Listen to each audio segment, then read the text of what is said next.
ठाकुर श्री राधा वल्लभ लाल है। 2-4 दिन में तो ब्याह का साज सज ही जाता है और दूल्हा दुल्हन बैठ करके वे नाना प्रकार से सुख सखी समूह को प्रदान करते और सखिया मंगलोच्चार गान करती हुई उनकी ब्याह की सारी विधियां पूर्ण करती हैं। प्रियाजू, नवीन प्रियाजू का ब्याह हो रहा, वो नहीं जो अभी कल ब्याह हुआ था। ये भगवत रसिक की बातें रसिक बिना को समझ से कहना। जैसे हमने कल उदाहरण दिया था कि यमुना जी के पास खड़े हुए जाते ही वो अगर हम कहें कि ये वही यमुना जल है जो मेरी पहली दृष्टि पड़ी थी, तो आपकी अल्पज्ञता है। आपकी जो पहली दृष्टि पड़ी थी वो तो कब का बाहर निकल चुका, यमुना जल तो नया गया।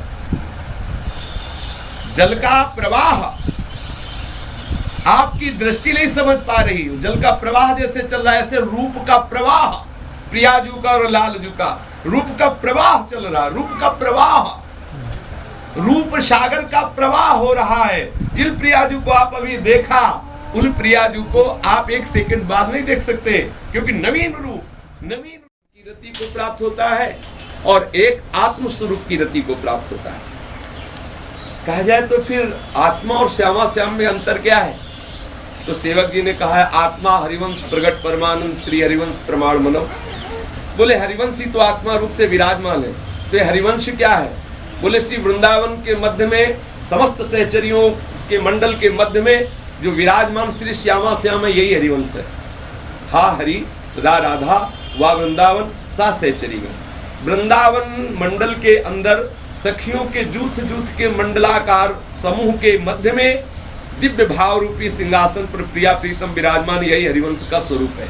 ज्ञानियों की यही आत्मा है और प्रेमियों के यही प्रेमी भगवत स्वरूप है और योगियों के ये परमात्मा है, जिसे ज्ञानी आत्म स्वरूप कहकर पुकारते हैं, जिसे योगी परमात्मा स्वरूप कहते हैं, उसे भगवान के जो प्रेमी जन है वो भगवत स्वरूप कहते हैं, श्यामा श्याम स्वरूप कहते हैं। तत्व ना कभी दो हुए हैं, ना कभी दो हो सकते हैं।